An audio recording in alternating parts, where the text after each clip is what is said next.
Thyroid effect on female fertility.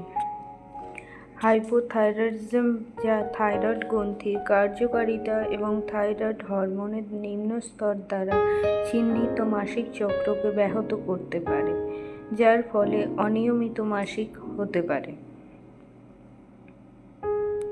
হাইপোথাইরয়েডিজমের লক্ষণগুলির মধ্যে রয়েছে স্বাভাবিকের চেয়ে ধীর হৃদস্পন্দন, ক্লান্তি বোধ করা, অব্যক্ত ওজন বৃদ্ধি, শুষ্ক ত্বক, বিষণ্ণ মেজাজ, ভারী মাসিক এসব দেখা যায়।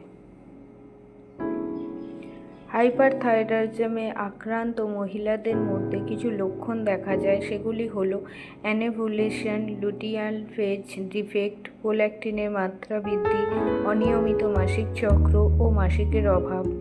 এসব সংক্রান্ত সমস্যার জন্য আপনারা আসতে পারেন আমাদের দ্য হোম ফার্টিলিটি ট্রিটমেন্টে।